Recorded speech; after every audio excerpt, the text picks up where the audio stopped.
నమస్కారం, welcome to I dream. ధర్మ మార్గం విత్ విజిత కార్యక్రమానికి స్వాగతం. అయితే ఆలయంలో ప్రదక్షిణ చేసే విధానం కూడా అన్ని ఆలయాల్లో ఒకే విధంగా ఉండదు. ప్రత్యేకించి మనం అన్ని ఆలయాల్లో చేసే విధానం కన్నా కూడా శివాలయంలో ప్రదక్షిణ చేసే విధానం చాలా ప్రత్యేకించి ఉంటుంది అని చెప్పి మాట్లాడుకుంటూ ఉంటాము. అయితే దానికి సంబంధించిన విధానాలు ఏ రకంగా ఉండాలి, ఏంటి అనే విషయాలు కూడా మనం ఇంతకుముందు ఒక వీడియోలో మాట్లాడుకోవడం జరిగింది. గురువుగారితో కలిసి ఆ విషయాలన్నీ మనం చర్చించడం జరిగింది. అయితే ప్రత్యేకించి ఆ ప్రదక్షిణ చేసే విధానం ఏ రకంగా ఉండాలో ఈరోజు మనం ఒక డయాగ్రామ్ రూపంలో తెలియజేసుకోబోతున్నాము. ప్రస్తుతం మనతో పాటు ఉన్నారు ప్రముఖ జ్యోతిష పండితులు నందిబట్ల శ్రీహరి శర్మ గారు. ఇప్పుడు గురుగారితో మాట్లాడి ఆ ప్రదక్షిణ విధానం ఏంటో అడిగి తెలుసుకుందాం. నమస్కారం గురుగారు.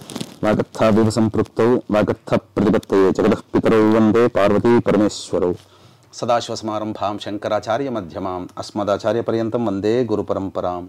ఆదిత్యాయ చ సోమాయ మంగళాయ బుధాయ చ గురుశుక్ర శనిభ్యశ్చ రాహవే కేతవే నమః. శృంగేరి జగద్గురు పీఠాధిపతులకి, కంచిపీఠాధిపతులకి నమస్కారములు తెలియజేసుకుంటూ కార్యక్రమాన్ని ప్రారంభిద్దాం. అయితే గురుగారు, మనం ఇంతకు ముందు వీడియోలో శివాలయంలో ప్రదక్షిణలు ప్రత్యేకంగా ఉండాలని చెప్పి, శివాలయంలో గనక 9 ప్రదక్షిణలు చేస్తే 10,000 ప్రదక్షిణలు చేసిన దానితో సమానం అని చెప్పి మాట్లాడుకోవడం జరిగింది.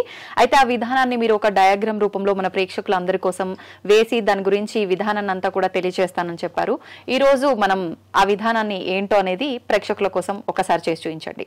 తప్పకుండానమ్మా. ఇక్కడ గమనించాల్సిన అంశం ఏంటంటే, ఇక కార్తీక మాసం అతి కొద్ది రోజులు మాత్రమే ఉంది. అవునండి. ప్రతి ఒక్కళ్ళు కూడాను శివాలయానికి వెళ్ళని మనిషి అంటూ ఉండరు. ప్రతి రోజు కూడా ఏదో ఒక సందర్భంలో వీలు కుదిరినప్పుడల్లా శివాలయంలో వెళ్తుంటుంటారు. కానీ కేవలం ఈ కార్తీక మాసం అనేటువంటిదే కాకుండా ప్రత్యేకించి వీలు కుదిరినప్పుడల్లా శివాలయానికి సందర్శన చేసేవాళ్ళు కూడా ఉంటారు. ఈ యొక్క వీడియో అనేటువంటిది అటువంటి వాళ్ళ కోసమే. ఎందుకనంటే శివాలయంలోకి చాలా మంది ప్రదక్షిణలు, 3 ప్రదక్షిణలు, 9 ప్రదక్షిణలు, 27 ప్రదక్షిణలు, 41 ప్రదక్షిణలు, 54, 108 ప్రదక్షిణలు, 1000 ప్రదక్షిణలు చేసిన వాళ్ళు కూడా ఉన్నారు. కానీ ఆ ప్రదక్షిణలు భక్తితో చేసినప్పుడు పరమేశ్వరుడు ఖచ్చితంగా స్వీకరిస్తాడు. 3 ప్రదక్షిణలు చేసినా స్వీకరిస్తాడు. కానీ అనేక దేవతామూర్తులకు సంబంధించినటువంటి దేవాలయాల్లో చెప్పబడినటువంటి ప్రదక్షిణల కంటే ఈ యొక్క శివాలయంలో ఈశ్వరుని కోసం చెప్పబడేటువంటి ప్రదక్షిణ చాలా ప్రత్యేకమైనది. ఒక 9 ప్రదక్షిణలు చేస్తే 10,000 సార్లు శివాలయ ప్రదక్షిణ చేసిన పుణ్య ఫలితం మనకు దక్కుతుంది. అయితే ఇక్కడ ఈ శివాలయ ప్రదక్షిణకి ఏంటనంటే ప్రధానంగా మనం చూసుకోవాల్సినటువంటిది, మీకు ఇంతకుముందు చాలా తెలియచేసినట్టుగా ఓరల్గా మనం తెలియచేశాము. కానీ చాలా మంది దాన్ని ఆదరించారు. మళ్ళీ మాకు ఒక పిక్చర్ ద్వారా తెలియజేస్తే బాగుంటుందనే ఉద్దేశంతో చెప్పారు. కాబట్టి ఇక్కడ ఆ పిక్చర్ ద్వారా తెలియజేయడానికి ప్రయత్నం చేస్తాను. ఇక్కడ ముందుగా ఇది గర్భగుడి, ఇదంతా గర్భగుడి అండి. ఈ గర్భగుడిలో ఈశ్వర శివలింగం, ఎదురుగా నంది ఉంటుంది. తర్వాత ఈ ఈశ్వరునికి అభిషేకం చేసిన జలమంతా కూడా ఆ యొక్క ఆ నీరంతా కూడా ఇక బయటికి పోయే ప్లేస్ ఇక్కడ ఒకటి ఉంటుంది. ఈ ప్లేస్ దగ్గర ఇక్కడ చండీశ్వరుడు ఉంటాడు. అంటే సాధారణంగా అన్ని దేవాలయాల్లో చండీశ్వరుని విగ్రహం ఉంటుంది. అనగా ఆ చండీశ్వరుడు శివుణ్ణి అర్చిస్తూ ఎదురుగా ఇలా ఉంటాడు. అనగా ఎదురుగా ఈ శివునికి, శివలింగానికి ఎదురుగా చండీశ్వరుడు ఉంటాడు. నంది ఉన్నట్టుగానే చండీశ్వరునికి ఎదురుగా శివలింగం ఉంటుంది. ఈ చండీశ్వరుడికి అనగా ఈ శివుడి మీద పడినటువంటి ద్రవ్యములు ఈశ్వరుడివి, ఇక మిగతాదంతా కూడా ఆ చండీశ్వరునికే సొంతము. అందుకనే ఈ యొక్క శివాలయానికి వెళ్ళినప్పుడు కొబ్బరికాయ కొట్టినా ఆ చండీశ్వరుని దగ్గరకు వచ్చి, అయ్యా చండీశ్వర, నేనేం తీసుకోబోట్లేదు, ఉత్త చేతులతో వెళ్తున్నాను, ఆ శివప్రసాదం మాత్రమే తీసుకెళ్తున్నానని చెప్పి నమస్కారం చేసుకుని శివాలయం నుంచి బయటికి పడాలి. అంతే తప్ప చండీశ్వరునికి చెప్పకుండా ఈ శివునికి సంబంధించిన ఏ ద్రవ్యము కూడా తీసుకోకూడదు నియమం. అయితే ఇక ప్రదక్షిణ ఎలా చేయాలి అని అన్నప్పుడు ధ్వజస్తంభం దగ్గర నిలబడండి. వీక్షించేటువంటి ప్రేక్షకులు చాలా జాగ్రత్తగా గమనించండి. ఈ వీడియో 1-2 సార్లు వీడియో చూస్తే మీకు సంపూర్ణంగా అర్థమవుతుంది. ధ్వజస్తంభం దగ్గర నిలబడి ఈ ఎదురుగా ఉన్నటువంటి ఈశ్వరునికి నమస్కారం చేసుకోండి. ముందుగా నమస్కారం చేసుకొని అక్కడి నుంచి ఎడమ వైపు నుంచి ప్రారంభించండి, క్లాక్ వైజ్ డైరెక్షన్. ఇలా ధ్వజస్తంభం దగ్గర నుంచి ధ్వజస్తంభానికి ఈశ్వరునికి ఎదురుగా నిలబడితే మనకు ఎడం వైపు, ఆ ఎడం వైపు నుంచి ఇలా ఈ విధంగా ప్రదక్షిణ చేసుకుంటూ వచ్చి, ఇగో డయాగ్రామ్ గీశాను కదా, అన్ని యారో మార్కు. ఇక్కడ అభిషేకం నీళ్లు బయటికి వెళ్ళే ప్రదేశం ఉంటుంది శివాలయం గర్భగుడి తర్వాత. అక్కడ ఒకసారి నిలబడి ఈశ్వరుని వైపు తిరిగి నమస్కారం చేసుకొని మళ్ళీ ఈ అభిషేకం చేసే దారి ఏదైతే ఉందో, అంటే ఈ జలాభిషేకం నీరు, అభిషేకం చేసిన నీరు బయటికి వెళ్ళిపోయే దారి ఏదైతే ఉంటుందో అది దాటకూడదమ్మా. అక్కడ నిలబడి ఈశ్వరునికి చండీశ్వరునికి ఈశ్వరునికి నమస్కారం చేసుకొని మళ్ళీ వెనక్కి మరలాలి. వెనక్కి మళ్ళీ ఇలా తిరుక్కుంటూ వచ్చి ఇలా ఆరో మార్క్ గీశాను కదా, ఇలా తిరుక్కుంటూ వచ్చి ఎక్కడ ప్రారంభం చేసాం ధ్వజస్తంభం దగ్గర, ఆ ధ్వజస్తంభం దగ్గర నిలబడి ఒకసారి మళ్ళీ ఈశ్వరునికి నమస్కారం చేసుకొని మళ్ళీ ఆ ధ్వజస్తంభం దగ్గర నుంచి మళ్ళీ ఇలా వెళ్ళాలి. ఇలా వెళ్ళి మళ్ళీ మనం ఈ చండీశ్వరుడు ఇక్కడ ఉంటాను కదా, అభిషేకం చేసిన నీళ్లు బయటికి పోయే దారి ఉంటుంది కదా, అది దాటకుండా అక్కడ నిలబడి చండీశ్వరునికి మన మనసులో నమస్కారం, ఈశ్వరునికి మనసులో నమస్కారం చేసుకొని మళ్ళీ వెనక్కి రావాలమ్మా. వెనక్కి వచ్చి ధ్వజస్తంభం దగ్గరకు వచ్చి మళ్ళీ శివుణ్ణి దర్శనం చేసుకోవాలి. ఇలా చేసుకుంటే ఇలా 9 సార్లు గనక చేస్తే 10,000 సార్లు చేసినటువంటి పుణ్య ఫలితం మనకు దక్కుతుంది. ఇప్పుడు ఇక్కడ నుంచి స్టార్ట్ చేసాము, ఇలా వెళ్ళాము, మళ్ళీ ఇలా వచ్చి ఇక్కడికి వస్తే ఒక ప్రదక్షిణ కంప్లీట్ అయినట్ట?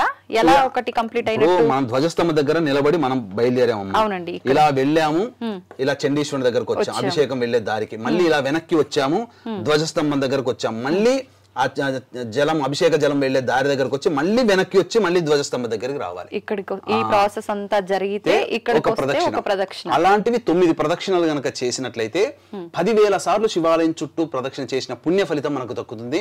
ఇంకా రేపు భవిష్యత్తులో ఆఖరి సోమవారం ఉంది 25వ తారీఖు, ఏకాదశి మంగళవారం 26వ తారీఖు, అలాగే 29వ తారీఖు మాస శివరాత్రి, 28వ తారీఖు గురువారము స్వాతి నక్షత్రం కలిసినటువంటి రోజు, అలాగే ఈ ఆదివారం అమావాస్య సంబంధించినటువంటిది. కాబట్టి వీక్షించేటువంటి ఐడ్రీమ్ ప్రేక్షకులు చక్కగా ఈ సంబంధించినటువంటి శివాలయ సంబంధించినటువంటి ప్రదక్షిణ విధానాన్ని ఈ విధంగా ఆచరించి మీరు పాటించండి, మీ కుటుంబ సభ్యులందరూ పాటించండి. తప్పకుండా ఆ ఈశ్వరానుగ్రహం శివుడు చాలా సంతోషిస్తాడట.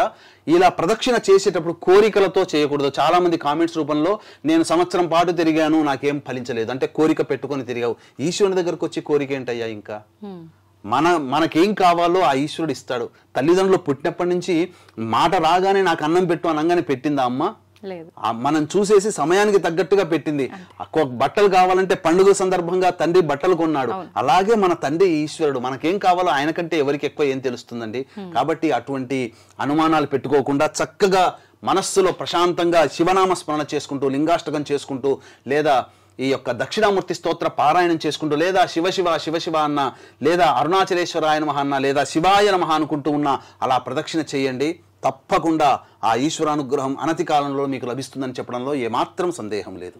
అయితే గురుగారు, కొంతమంది ఇంతకుముందు వీడియోలో కూడా మనం మాట్లాడుకున్నాం 108 ప్రదక్షిణలని, 111 ప్రదక్షిణలు అని చెప్పి మొక్కుకుంటూ ఉంటారు, ఇన్ని ప్రదక్షిణలు చేస్తాను అని చెప్పి. అలా మొక్కుకున్న వాళ్ళు ఖచ్చితంగా అలా 111, 108 ఎన్నైతే అని చేయాల్సిందేనా, లేదు ఈ 9 చేస్తే సరిపోతుందా? ఈ యొక్క సంబంధించినటువంటిది 9 చేసినా సరిపోతుందమ్మా. 108 ప్రదక్షిణ కాదు, 10,000 ప్రదక్షిణలు గుడి చుట్టూ తిరిగితే ఎంత ఫలితం అది. అలా 108 విధంగా 108 ప్రదక్షిణ ఇలా చెప్పిన విధంగా ఒకటి కదమ్మా.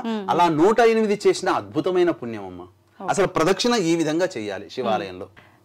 సంతోషం గురుగారు. నిజంగా చాలా మందిలో శివాలయ ప్రదక్షిణ గురించి చాలా రకాల సందేహాలు ఉన్నాయి. మనం ఇంతకు ముందు వీడియోలో వివరించినా కూడా నిజంగా చాలా కన్ఫ్యూజన్ గా ఉంది ప్రదక్షిణ చేసే విధానం అనేది. డయాగ్రామ్ వేసి చూపించారు, నిజంగా చాలా చక్కగా అర్థమైపోయింది. నాకైతే మన ప్రేక్షకులందరికీ కూడా అర్థం అవ్వాలనే కోరుకుంటున్నాను. గురుగారు, సమస్యలతో చాలా మంది బాధపడుతుంటారు. ఎటువంటి సమస్యలు అంటే అసలు ఈ సమస్యలు పగోడికి కూడా రాకూడదు దేవుడా అనే రకమైన సమస్యలతో కొట్టుమిట్టాడుతూ ఉంటారు. అంటే సమస్యలు లేని ఇల్లే ఉండదా అంటే ఉండదు అని చెప్పలేము, ప్రతి ఒక్కరికి ఉంటాయి. కాకపోతే చాలా ఎక్కువగా ఇబ్బంది పడుతుంటారు. అన్నీ మాకే వస్తున్నాయి, ఏంటి ఓదాని తర్వాత ఒకటి వెంటనే ఇలా సమస్యల్లో ఊబిలో మేము చిక్కుకొని పోతున్నాం అనే ఒక బాధలో ఉండిపోతుంటారు చాలామంది. అయితే ఎందుకు ఇలాంటి బాధలు వస్తుంటాయి? చాలామంది పండితుల దగ్గరికి వెళ్ళి కలవటము, మాట్లాడటము జరుగుతుంది. మీకు పలానా దోషం ఉందని చెప్పి, వివాహం గురించి అయితే ఒక దోషం అని చెప్పి, ఏదో ఇబ్బంది గురించి వెళ్తే దానికి ఈ దోషం అని చెప్పి రకరకాలుగా చెప్తూ ఉంటారు. నిజంగా ఇటువంటి దోషాలు ఉండటం వల్లనే ఇలా అస్సలు సమస్యల నుంచి బయటపడలేనంత ఘోరమైన సమస్యల్లో కొట్టుమిట్టాడుతూ ఉంటారంటారా? ఏమంటారు మీరు? మీరు చెప్పినటువంటి మాట అక్షర నిత్య సత్యం అమ్మ. ఎందుకనంటే వీక్షించేటువంటి ఐడ్రీమ్ ప్రేక్షకుల్లో ఇప్పుడు మనం గమనించుకున్నట్లయితే మన చిన్నప్పుడు మన తండ్రులు, తాత ముత్తాతలు ప్రశాంతమైన జీవితంతో గడిపాము. మరి ఎందుకు ఇంత సమస్యలతో ఇప్పుడు పెరిగి పెద్దయి పెళ్లిళ్ళు చేసుకుని సంతానం కన్న తర్వాత ఆ సంతానం ఒకప్పుడు అంటే 15 మంది సంతానం ఉండేది, మరి ఇప్పుడు 2-3 సంతానానికే చాలా ఇబ్బందులు పడుతున్నామే. ఎందుకు వచ్చింది మార్పు? ఈ అంతకుముందు లేనటువంటి ఈ 20-30 సంవత్సరాల నుంచే ఎందుకు విపరీతమైనటువంటి సమస్యలు పెరుగుతున్నాయని చెప్పి చాలామంది వాపోతుంటారు. ఎంతో మంది అనగా మీరు అన్నట్టుగా ఎంతో మంది పండితుల దగ్గరికి వెళ్ళి ఆ పరిహారాలు అని చెప్పినవన్నీ చేస్తుంటారు, కానీ దైవం కరుణించట్లేదు. ఇక్కడ గమనించుకోవాల్సిన అంశం ఏంటంటే అంతర్గతంగా ఈ యొక్క సమస్యలు మామూలు సమస్యలు కాదమ్మా. పిల్లలకి పెళ్ళిళ్ళు కాకుండా, పెళ్ళిళ్ళైన సంతానం కలగకుండా, పెళ్ళిళ్ళైన తర్వాత కూడా దాంపత్య సమస్యలు లేకుండా అనారోగ్యంతో తరచూ బాధపడుతూ ఉంటుంటారు. అలాగే ఎన్ని ప్రయత్నాలు చేసినా ఆ ప్రయత్నంలో అన్నీ దగ్గర దాకా వచ్చి వెనక్కి వెళ్ళిపోతుంటాయి. ఇల్లు కట్టుకోవాలనే కోరికతో ఉంటుంటారు, ఇల్లు కట్టుకోలేకపోతుంటారు. ఇక ఉద్యోగంలో మన కింద జాయిన్ అయిన వాళ్ళు చకచక పైకి ఎదిగి ప్రమోషన్స్తో పోతుంటారు, లేకపోతే జీవితంలో అభివృద్ధి పొందుతూ ఉంటుంటారు. కానీ ఎక్కడ వేసిన గొంగడ అక్కడే ఉంటుంది అనేటువంటిది సమస్య వీళ్ళందరినీ పట్టి పీడిస్తుంది. ఒకప్పుడు జమీందారుల వంశంలో పెరిగిన వాళ్ళు ఇప్పుడు మామూలు స్థాయిలో ఉన్నటువంటిది. అనగా భూ వసతులు, గృహ వసతులు అద్భుతంగా ఉండి పెళ్ళిళ్ళై పిల్లల్ని కన్నా తర్వాత ఇప్పుడు ప్రతిరోజు వెతుక్కోవాల్సినటువంటి పరిస్థితి వస్తుంది. అలాగే ఇంకా అనేక రకాలైనటువంటి సమస్యలు, ఒకటా రెండా, ఒక సమస్య తెరగానే ఇంకొక సమస్య. అన్నిటికంటే మించి ఇప్పుడు ప్రశాంతత అనేటువంటిది లేకుండా పోయిందమ్మా. అనగా ఏ కుటుంబ సభ్యుల్లో చూసుకున్నా ప్రశాంతత అనేటువంటిది లేదు. ఎవరి మాట వినే పరిస్థితుల్లో ఇప్పుడు సమాజం అనేటువంటి కుటుంబ వ్యవస్థ ఆ విధంగా ఉంది. వీటన్నిటికీ చూసుకున్నట్లయితే తెలిసినా తెలియకపోయినా మనం చెప్పదగినటువంటిది, జాతకాలు చూసినా చూడకపోయినా ఖచ్చితంగా ఇటువంటి సమస్యలతో, ఇప్పుడు చెప్పినటువంటి సమస్యలతో బాధపడుతున్నారంటే ఖచ్చితంగా మానవుడు 5 రకాల దోషములతో బాధపడుతుంటాడు. అన్నిటికంటే ప్రధానమైనటువంటిది ఈ చెప్పినటువంటిది 5 దోషాల్లో పితృశాపము, స్త్రీ శాపము, గురుశాపము, దైవశాపము, సర్పశాపము. వీటన్నిటిలో కల్లా ప్రధానమైనది ఈ పితృశాపం. అంటే ఇప్పుడు మీరు చెప్పిన సమస్యలన్నీ పితృశాపం ఉన్న వాళ్ళకి కలిగే అవకాశం ఎక్కువగా కలుగుతాం. పితృశాపాలు ఉన్నప్పుడు ఎప్పుడు కూడా ఆ కుటుంబంలో ప్రశాంతత, విజయము, అభివృద్ధి అనేటువంటిది ఉండనే ఉండదు. ఇది ఖచ్చితంగా చెప్పవచ్చమ్మా. గురుగారు, మరి దీనికి పరిహారం ఏంటి? శాపం ఉన్న వాళ్ళు నిజంగా ఇప్పుడు రకరకాలుగా పండితులు పూజలు అని చెప్తున్నారు. కొంతమంది పూజలు చేసిన ఫలితం లేదు, ఇదంతా ట్రాష్ అని అనుకుంటున్నారు. కొంతమంది ఏమో పూజ చేయించుకున్నాము, మాకు ఫలితం ఉంది అని చెప్తున్నారు. నిజంగా ఈ పితృశాపం ఉన్న వాళ్ళలో అసలు కుటుంబంలో ఎదుగుదల ఉండదు అంటుంటారు. ఇప్పుడు మీరు చెప్పిన సమస్యలు ఉన్న వాళ్ళు ఉంటారు. నిజంగా ఇది పితృశాపమే అని వాళ్ళకు ఒక అవగాహన రావాలి అని అంటే ఎలా వస్తుంది? దానికి పరిహారం ఏంటి? పితృశాపమునికి పరిహారం ఏంటంటే ఇప్పుడు కార్తీక మాసం అమావాస్య, ఆదివారము అమావాస్య, అనురాధ నక్షత్రం ఉన్నటువంటి సమయం పితృశాప నివారణకి అత్యద్భుతమైనటువంటి రోజుగా చెప్పబడి ఉందమ్మా. కాబట్టి ఈ కార్తీక మాసం అమావాస్య రోజున అనురాధ ఉన్నటువంటి రోజు కదా. పితృకారకుడైనటువంటి వాడు రవి. పొద్దున పూట నుంచి అంటే పగలు జన్మించినటువంటి వాళ్ళకి, రాత్రి జన్మించినటువంటి వాళ్ళకి పితృకారకుడు శని భగవానుడు. ఈ రవి సంబంధించిన ఆదివారం, శనికి సంబంధించిన అనురాధ నక్షత్రం ఉండడం, మరియు పితృదేవతల కోసమే ప్రత్యేకించి ఒక తిథి ఉంది, ఆ తిథి అమావాస్య. ఈ 3 కలిసి వచ్చినటువంటిది అద్భుతం అమ్మాయి. ఈ సంవత్సరంలో అనగా చెప్పాలి అంటే ఈ యొక్క 2024 సంవత్సరంలో అద్భుతమైన పితృదోష నివారణకి అద్భుతమైన రోజుగా చెప్పబడవచ్చు.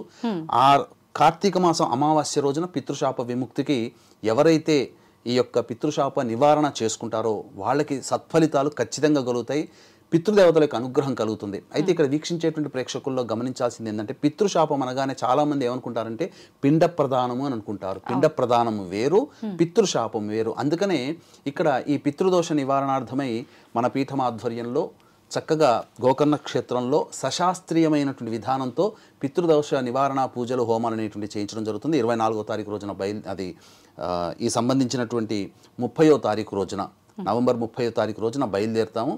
1వ తారీఖు రోజున ఆదివారం అమావాస్య అయింది. ఆ రోజున పితృశాప నివారణ కార్యక్రమాలు చేయించడం జరుగుతుంది.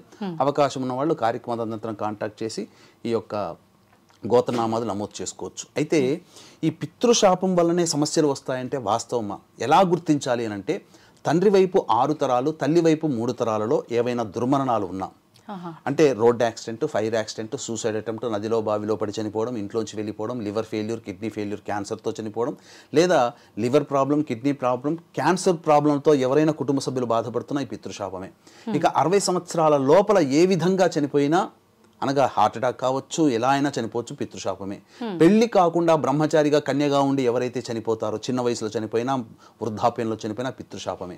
ఇక కాలసర్పదోషంలో ఎవరు జన్మిస్తారో, అలాగే ఈ యొక్క పిల్లిని చంపిన, స్త్రీ హత్య, గోహత్య, బ్రాహ్మణ హత్య, కరోనాలో ఎవరైనా చనిపోయినా ఇవన్నీ పితృశాపాలే.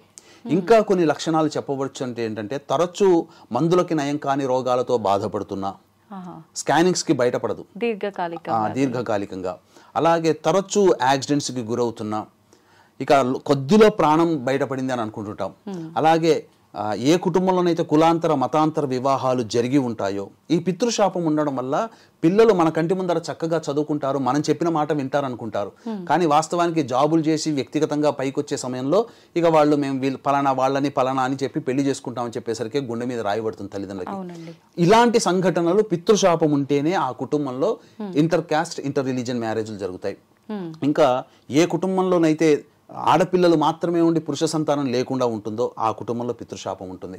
అలాగే ఏ కుటుంబంలోనైతే మద్యం మత్తు పదార్థాలకి కుటుంబ సభ్యులు బానిసలై ఈ యొక్క అసాంఘిక కార్యకలాపాలకి పాల్పడి కారాగార వాసమైన జైలుకు పోయినా, అలాగే శారీరక మానసిక లోపాలతో కుటుంబ సభ్యులు జన్మించి ఉన్నా, లేదా ఇంకా తరచూ డైవోర్సులు అవుతున్నా, 2, 3, 4 డైవోర్సులు అవుతున్నాయి, పెళ్లిళ్ళు అవ్వవు. అలాగే వివాహమే ఎన్ని సంవత్సరాలు గడిచినా సంతానం కలక్కున్నా, పిల్లలు పెద్దగా అవుతుంటారు, అన్ని రకాల అర్హతలు, జాబు, మంచి డబ్బు, అన్ని సంపాదన, అంతా అందము అన్నీ బాగుంటాయి, కానీ పెళ్లిళ్ళు కాకుండా ఇబ్బందులు పడుతుంటారు అటువంటి కుటుంబాలలో. అలాగే తరచూ ఇంట్లో జిల్ల పురుగులు బొద్దింకల బెడద ఎక్కువగా ఉన్నా, అలాగే గోడలకి క్రాక్స్ వస్తున్నా, నల్లాలు ఎన్ని కొత్తవి మార్చినా వారం బాగుంటాయి, తర్వాత బొట్టుగా నీరు కారుతూ ఉన్న కుటుంబంలో పితృశాపాలు ఉంటాయి. తరచూ చేతిలోని ఆహారం నేల పాలవుతున్నా, బొద్దింకల బెడద జిల్ల పురుగుల బెడద ఇంట్లో ఎక్కువగా ఉన్నా, అలాగే పెద్దవాళ్ళు చనిపోయినటువంటి వాళ్ళు తరచూ కలలోకి వస్తున్నా, అలాగే సుడిగుండంలో చిక్కుకున్నట్టు, పాము కరిచినట్టు, ఇల్లు కూలిపోయినట్టు తరచూ కలలోకి వచ్చినా ఇవన్నీ పితృశాపాలనే చెప్పవచ్చమ్మా. అంతేకాకుండా ఇంకా ఎటువంటి సంఘటనలు, జాతకాలు చూపించకపోయినా ఇంకా ఎటువంటి సంఘటనలు అంటే కుటుంబ సభ్యుల మధ్య తల్లిదండ్రుల మాటలు పిల్లలు వినరు, అటువంటి కుటుంబాల్లో పితృశాపం ఉంటుంది. ఇంకా గొప్పగా బతికినటువంటి కుటుంబాలలో కోట్లు సంపాదించి ఒక అనాలోచిత నిర్ణయం తీసుకొని వృధా పెట్టుబడి పెట్టేస్తారమ్మా. ఎక్కడో చోట పెట్టుబడి పెడతారు, పూర్తిగా మైనస్లోకి వచ్చేసేస్తారు. తర్వాత ఈ ఒక వాళ్ళతో పాటు అనగా వీక్షించేటువంటి ఐడ్రీమ్ ప్రేక్షకుల్లో మీతో పాటు వివాహమైన సంవత్సరంలో మీతో పాటు మీ స్నేహితులు బంధువుల వివాహాలు కూడా ఉంటాయి. అందులో కొంతమంది జీవితాలు ఉవ్వెత్తున ఎగిసిపడుతూ ఉంటుంటాయి, చాలా చక్కగా ఆనందంగా జీవిస్తూ ఉంటుంటారు. కానీ కొన్ని కుటుంబాలు ఎక్కడ వేసిన గొంగడ అక్కడన్నట్టుగా ఉంటుంది, ఆ కుటుంబాలలో పితృశాపం ఉంటుంది. అలాగే తిరగని చెట్టంటూ లేదు, మొక్కని దైవం అంటూ లేదు, తిరగని పుట్టంటూ లేదు, ఎన్ని ప్రయత్నాలు చేసినా భగవంతుడు మనల్ని కలికరించట్లేదు, ఆ పూజల ఫలితమే లేదు. పిల్లలు కూడా ఇక పూజలు వద్దమ్మా అని చెప్తున్నారు, అసలు దేవుడు ఉన్నాడా లేడా అని చెప్పి కూడా చాలా మంది వాపోతుంటారు. ఇంట్లో తిష్ట వేసిన ఈ పితృశాపం ఉన్నప్పుడు ఈ యొక్క సంబంధించినటువంటివి ఎన్ని పూజలు చేసినా ఆ ఇంటి గుమ్మం దగ్గరనే ఆగిపోతాయి. పూజ ఫలితములు వృధా కాదని చెప్పవచ్చమ్మా, వృధా కావు, కానీ ఆ ఇంటి గుమ్మం దగ్గరనే ఆగిపోతాయి. ఇంట్లో తిష్ట వేసిన పితృదోషం ఎప్పుడైతే తొలగిపోతుందో అప్పటి వరకు మీరు ఏ ప్రయత్నం కోసమైతే పూజలు దైవతారాధన నిజాయితీగా కష్టపడతారో ఆ పూజల ఫలితం అంతా వచ్చి ఆ సమస్యలు తీరుతాయి. అందుకని పితృశాపం చేయించుకోగానే సమస్యలు ఎందుకు తీరుతున్నాయి అనంటే ఈ యొక్క కారణం వల్లనే. శాపం తొలగించుకోవడానికి మీరు ప్రయత్నం చేస్తున్నారు తప్ప కోరికలు తీరడానికి మాత్రం ప్రయత్నంగా కాదు ఇది. ఇప్పుడు మనకు గాయం అవుతుందమ్మా, డాక్టర్ ఆపరేషన్ చేయాలని అంటాడు, ఆపరేషన్ చేసి అందులో ఉన్నటువంటి చెడుని తీయడం ఆ డాక్టర్ బాధ్యత. కానీ శరీరం యొక్క ఇమ్యూనిటీ బట్టి మనం తీసుకునే ఆ యొక్క కేర్ని బట్టి శరీరము ఆ నొప్పి ఆ గాయము కొంతమందికి వారం 10 రోజుల్లో తగ్గుతుంది, కొంతమందికి నెల రోజులు పడుతుంది అలా. కాబట్టి ఈ యొక్క పితృదోషం తొలగించుకోవడానికి అనేటువంటిదే పరిహారాలు చేసుకోవాలి, కానీ మన కోరికలు తీరడానికి మాత్రం పరిహారాలు చేయకూడదు. ఇక్కడ ఇంకొక లాజిక్ ఏంటంటే పితృదోషం ఉన్నటువంటి కుటుంబాలలో మనము ఎన్ని పరిహారాలు పాటించినా ఫలితం దక్కదు. దొరికిపోతే ఆ పరిహారాలన్నీ కూడా విజయవంతంగా మనకు అనుకూలిస్తాయని చెప్పవచ్చు. అంటే ఏదైనా దుష్టశక్తి ఉన్నప్పుడు, ఏదైనా నెగిటివ్ ఎనర్జీ ఉన్నప్పుడు ఆ నెగిటివ్ ఎనర్జీ ఉంటే మనం ఆలయంలోకి ప్రవేశించకుండా ఎలా చేస్తుందో అలా ఈ పితృదోషం కనుక ఉంటే. అంటే ఇక్కడ వాస్తవం ఏంటంటే కనిపించిన తల్లిదండ్రులు తాత ముత్తాతలు శాపాలు పెట్టరమ్మా. ఏంటంటే ఇలా దుర్మరణాలు, కోరికలు తీరకుండా, ఆశయాలు తీరకుండా 60 సంవత్సరాల లోపల చనిపోతారు కదమ్మా. ఎలాగైనా వాళ్ళకి ఏముంటుంది, పిల్లల్ని పెద్ద చేయాలి, పెళ్ళిళ్ళు చేయాలి, వాళ్ళ సంతానంతో ఆడుకోవాలి, వాళ్ళకి ఒక బాధ్యతగా ఒక ఇల్లు వసతి కల్పించాలి. అవన్నీ తీరకుండా పిల్లలు పుట్టిన 5వ సంవత్సరం 9, 10 సంవత్సరాల్లో చనిపోతున్నారు కదా తల్లిదండ్రులు. అటువంటిది కొంతమంది ప్రసూతికా మరణం అంటే మన గర్భం దాల్చిన తర్వాత డెలివరీ అయ్యే టైంలో కూడా చనిపోతుంటారు ఆడపిల్లలు. అవి పూర్వకాలంలో ఎక్కువగా జరిగేటివి. కాబట్టి అవన్నీ కూడా ఏంటంటే మోక్షాన్ని పొందవు. అంటే ఎవరైనా, మీరైనా, నేనైనా, సమస్త ప్రాణి మరణించిన తర్వాత మళ్ళీ కర్మను అనుసరించి మళ్ళీ ఇంకొక జన్మ ఎత్తాలి. కానీ ఆ జన్మ ఎత్తడానికి అవకాశం అయ్యేటువంటి పరిపక్వత ఆ యొక్క జీవికి రాదు. త్రిశంకు స్వర్గంలాగా పిశాచ రూపాన్ని పొందుతుంది. అది ఎలా ఉంటుందంటే పిశాచ రూపం పొందినటువంటి ఆ ఇంటి పెద్దల యొక్క ఆత్మ ఎలాంటి బాధపడుతుందంటే ఒక అమ్మాయి డెలివరీ అయ్యేటప్పుడు ఎంత కష్టపడుతుందో అంతకి 1000 రెట్ల బాధ అనుభవిస్తుంది. ఆ బాధ నుంచి విముక్తి చేయాలంటే ఆ కుటుంబంలోని వారసులు మాత్రమే చేయాలమ్మా. ఆ వారసుల మీద ఉన్నప్పుడు ఇదంతా ట్రాష్ అని చెప్పి కొట్టిపడేస్తుంటారు చాలా మంది. కానీ ఆ వారసులు ఈ పరిహారం చేసిన వాళ్ళకి చాలా మందికి ఎంతో మందికి సంబంధించినటువంటి మంచి జరిగిన సంఘటనలు ఉన్నాయమ్మా. మరి వారసులు అంటే మగపిల్లలు.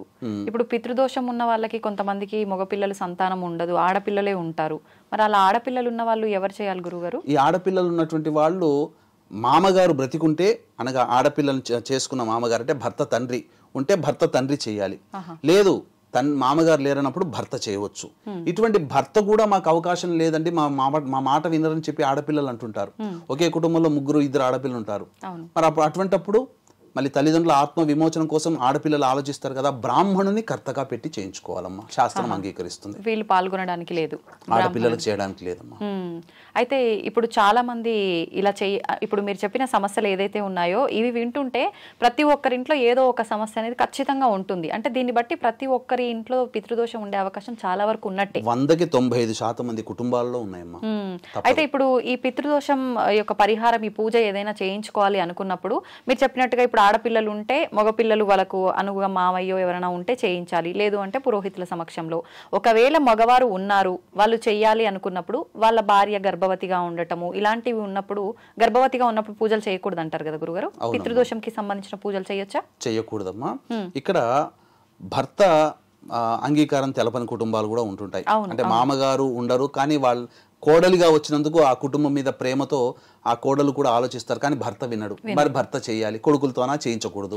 అటువంటప్పుడు బ్రాహ్మణుని కర్తగా పెట్టుకోవచ్చు. ఇక వీక్షించేటువంటి ప్రేక్షకుల్లో విదేశాల్లో ఉన్న వాళ్ళు ఈ చిన్న పరిహారం కోసం ఇక్కడ హైదరాబాద్ దాకా రాలేరు. కాబట్టి విదేశాల్లో ఉన్న వాళ్ళు అనారోగ్య సమస్యలతో బెడ్ రిడన్ అయ్యి ఉండి రాలేని పక్షంలో ఉన్నటువంటి వాళ్ళు, అలాగే బిజీ స్కెడ్యూల్ ఉండి రాలేని, ఎందుకంటే ఎన్నో ప్రోగ్రామ్స్ ఫిక్స్ అయిపోయి ఉంటాయి. మనం చేయించేది డిసెంబర్ 1వ తారీఖు ఆదివారం అమావాస్య కదా, అప్పుడు ఆ బిజీ స్కెడ్యూల్లో ఉన్నటువంటి వాళ్ళు రాలేకపోతారు. అలాగే ఇంకా చెప్పాలి అని అంటే అవకాశం ఉండి కూడా రాలేని పరిస్థితుల్లో కొంతమంది ఉంటుంటారు. అటువంటి వాళ్ళందరూ కూడా బ్రాహ్మణుని కర్తగా పెట్టి చేయించుకున్న అదే ఫలితం. స్వయంవా ఆచార్యంవా, ఇక్కడ మనం స్వయంగా చేసుకుంటే మమ కుటుంబ పితృదోష పరిహారార్థం అని చెప్పి సంకల్పంలో వచ్చిన వాళ్ళు చేయించుకుంటారు. రాలేని వాళ్ళ కోసం బ్రాహ్మణుని కర్తగా పెట్టినప్పుడు ఆ బ్రాహ్మణుడు ఏం చేస్తాడంటే మమ యజమానస్య కుటుంబ పితృదోష పరిహారార్థం అని చెప్పి సంకల్పం చేసుకుంటారు. ఇప్పుడు ఉన్నారమ్మా విజిత గారు, మీరు ఒక కారు కొనుక్కున్నారు. ఆ కారు కొనుక్కున్నప్పుడు ఎక్కడో ప్లేస్లో మీరు అక్కడ పార్క్ చేసినప్పుడు ఆ కారు దగ్గర నిలబడతారు. మీరు నిలబడ్డప్పుడు ఎవరి కారు అండి అనేది ఎవరైనా అడిగారు అనుకుంటా, అప్పుడు మీరేం చెప్తారు? మీరని చెప్తారు. మీరు ఒక డ్రైవర్ని పెట్టుకున్నారు. ఆ డ్రైవర్ని పెట్టుకున్నప్పుడు డ్రైవర్ ఎక్కడో చోట పార్క్ చేసుకుంటారు. ఇప్పుడు నేనే వస్తాను, ఆ డ్రైవర్ని అడుగుతాను ఎవరిదయ్యా ఈ కారు అని అడుగుతాను. అప్పుడు డ్రైవర్ ఏం చెప్తాడమ్మా? పలానా విజిత మేడం వాళ్ళది. అంతే కదా. మరి ఇక్కడ కారు ఒకటే కానీ ఓనరు ప్లేస్ మారారు కానీ ఓనర్షిప్ మారలేదు కదా. ఓనర్షిప్ మారలేదు కదా.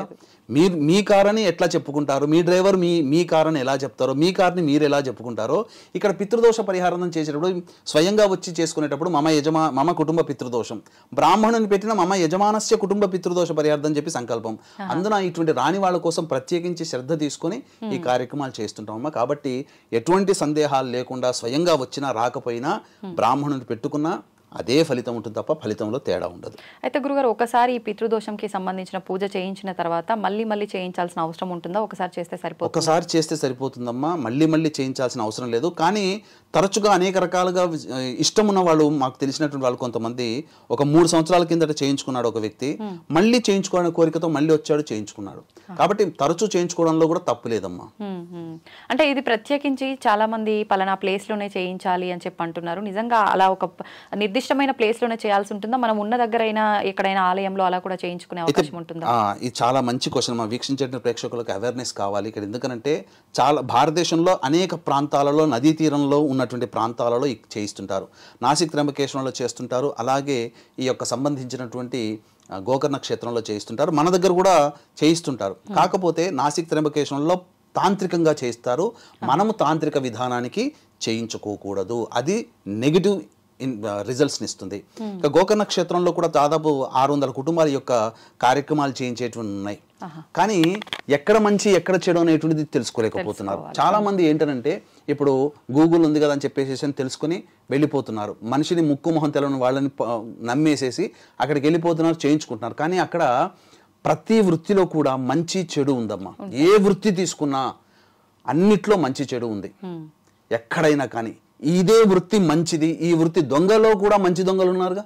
చెడు దొంగతనం చెడే, కానీ దొంగతనంలో కూడా వాడికి అవసరమేం తీసుకుని వెళ్ళిపోయి ఉన్నవాడు మంచివాడే, నిజాయితీగా. వాడికి ఎంత 1000 రూపాయలు ఖర్చు అంటే 1000 రూపాయలు దొంగతనం చేసుకోపోతావు, లక్షల రూపాయలు అక్కడ ఉన్నా. అంటే మంచి చెడు ఉంటుంది. అలాగే ఈ యొక్క పితృదోష నివారణ కార్యక్రమంలో కూడా మంచిగా చేయించే వాళ్ళు ఉన్నారు, చెడుగా చేయించే వాళ్ళు ఉన్నారు.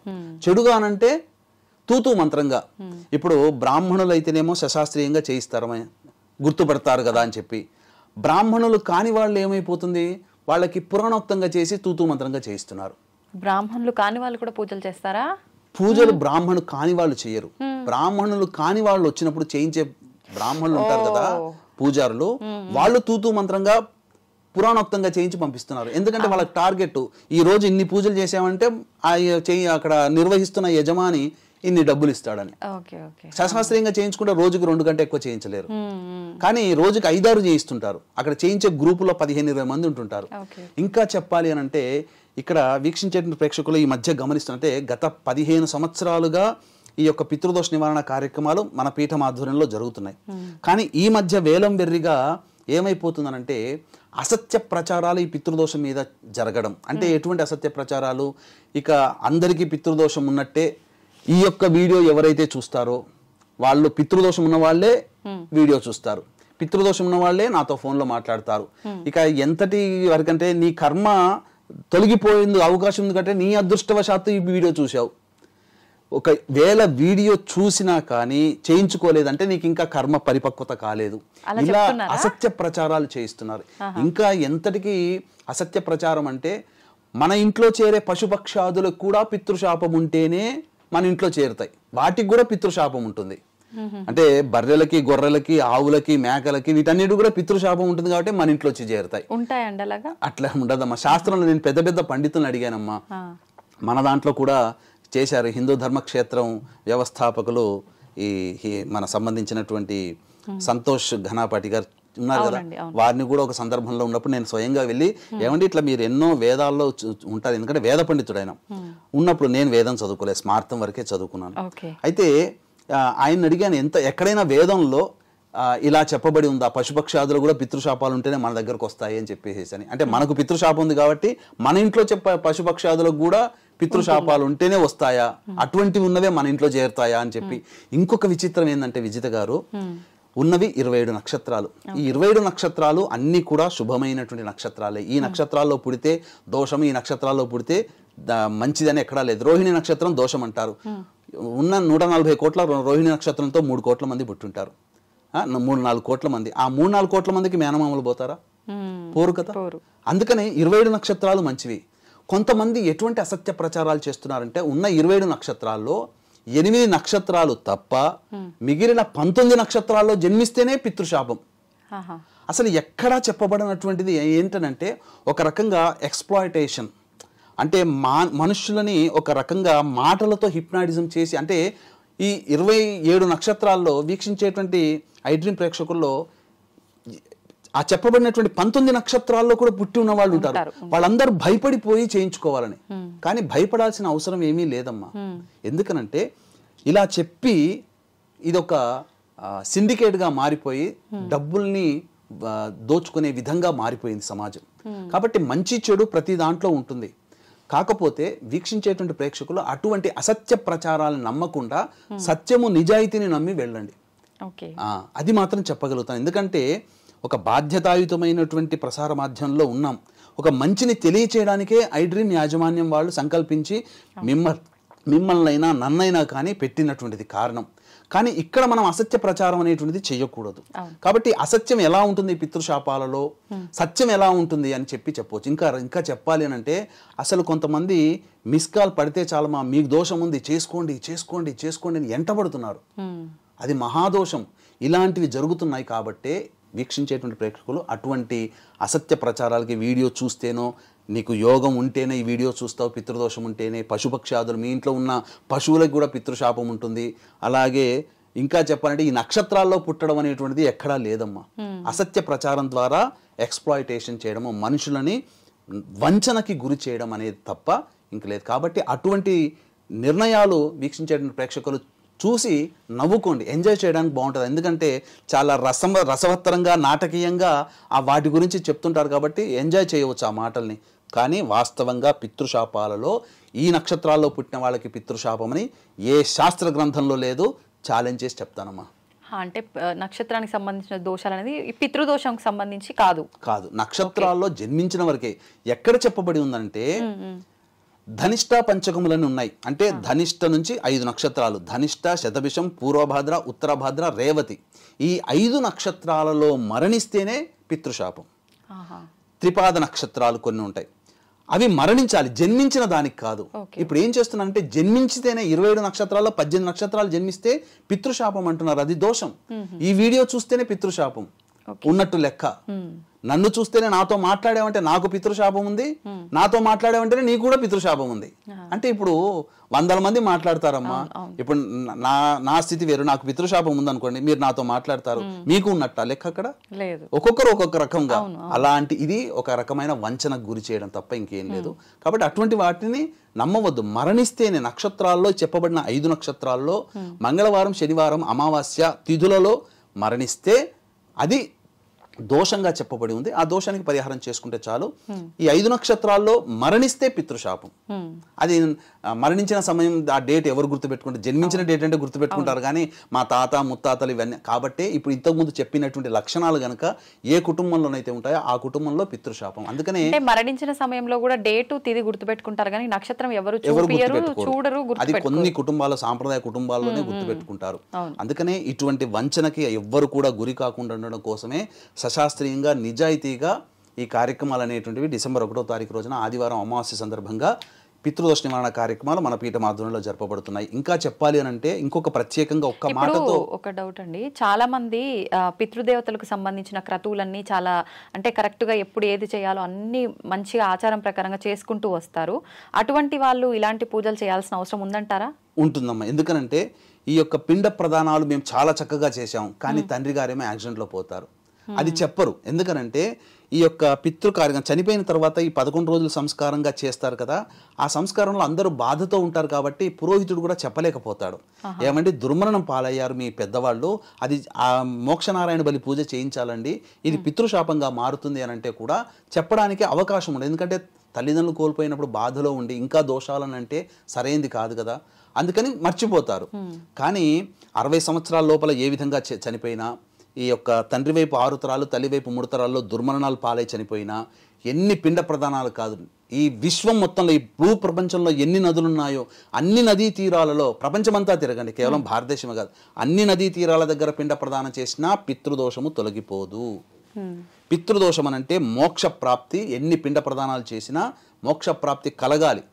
చనిపోయినటువంటి తల్లిదండ్రులకి మోక్షాన్ని ప్రసాదించే అర్హత ఆ ఇంటి వారసులైనటువంటి కొడుకులది లేదా మిగిలినటువంటి సంతానానిది తప్ప ఆ మోక్ష ప్రాప్తి కలగకపోతే, చెప్పాను కదమ్మా, ఆత్మ చాలా బాధపడుతుందని, మోక్షాన్ని ప్రసాదించమని మనల్ని కోరుతుంది.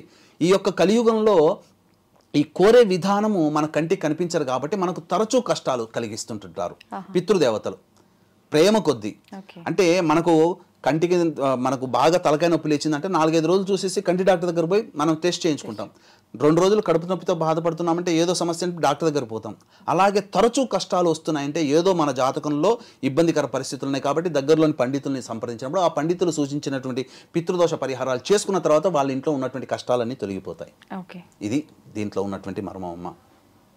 కాబట్టి ఇక్కడ చక్కగా పిండ ప్రదానాలు ఎంత బాగా చేసినా పితృశాపం ఉన్నప్పుడు ఆ పితృశాప నివారణ చేసుకోవాల్సిందే. ఇంకా అన్ని రకాలుగా మనము నిజాయితీగా చేయించే వాళ్ళని నమ్మండి. ఇంకొక విషయం మీకు చెప్పదలుచుకున్నది ఏంటంటే, మీరు ఫోన్ చేసుకొని స్వయంగా అక్కడికి వెళ్ళినా లేదా మన ద్వారా వెళ్ళినా రుసుములో ఏమాత్రము తేడా ఉండదు, ఒకే రుసుము ఉంటుంది. స్వయంగా వెళ్ళినా లేదా మన ద్వారా వెళ్ళినా.